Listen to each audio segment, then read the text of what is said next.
सभी को नमस्कार। करियर फर्स्ट चैनल पर आप सब साथियों का स्वागत है।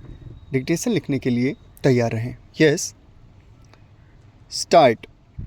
पुरुष वर्चस्व हर एक समाज की सच्चाई है और भारतीय समाज भी इससे अछूता नहीं रहा है।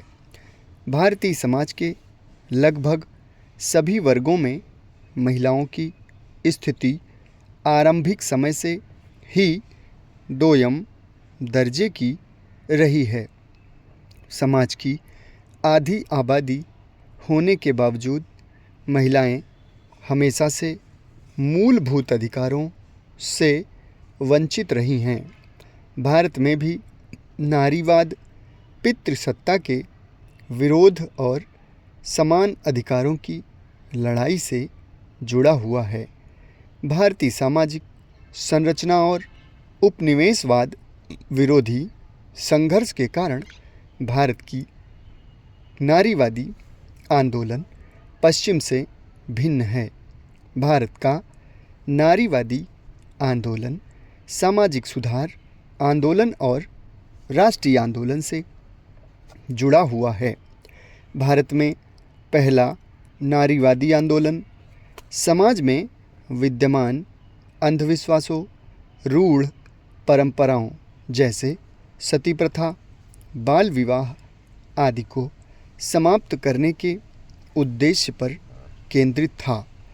अनेक विचारकों और समाज सुधारकों ने महिलाओं से जुड़े हुए प्रश्नों को प्रमुखता दी तथा विभिन्न संगठनों और कानूनी सुधार के माध्यम से स्त्री शिक्षा, विधवा विवाह और स्त्री अधिकार की दिशा में समर्पित प्रयास किया।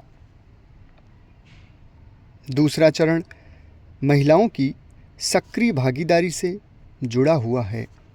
इस दौर में महिलाएं स्वतंत्रता आंदोलन से लेकर श्रमिक आंदोलन में भी शामिल होने लगी। इस चरण में भारतीय महिला संघ जैसे विभिन्न संगठनों की स्थापना हुई और शारदा एक्ट जैसे कानूनी सुधार हुए। राष्ट्रीय आंदोलन के दौरान महात्मा गांधी के महिला उत्थान की दिशा में किए गए प्रयास विशेष रूप से उल्लेखनीय हैं। भारत में नारीवादी आंदोलन का तीसरा चरण आज़ादी के बाद सार्वजनिक और निजी जीवन में समानता से जुड़ा हुआ है। यह प्रमुख रूप से सामाजिक, आर्थिक, राजनीतिक समानता, शिक्षा तक पहुंच तथा संपत्ति में अधिकार के अंत से जुड़ा हुआ है। नारीवादियों के समक्ष अलग अलग प्रकार की चुनौतियां हैं।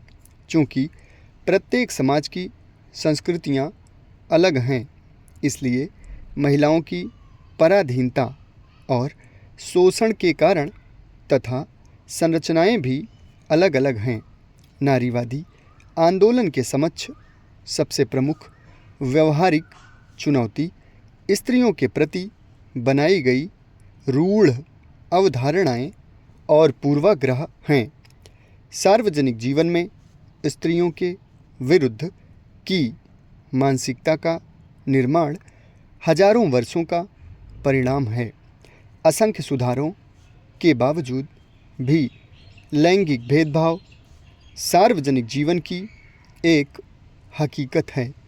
नारीवादी आंदोलन की एक प्रमुख चुनौती समाज में विद्यमान असमानता और स्त्रियों के शोषण की समाप्ति के विचार को लेकर नारीवादी आंदोलन से जुड़े विचारकों के मध्य असहमति भी है।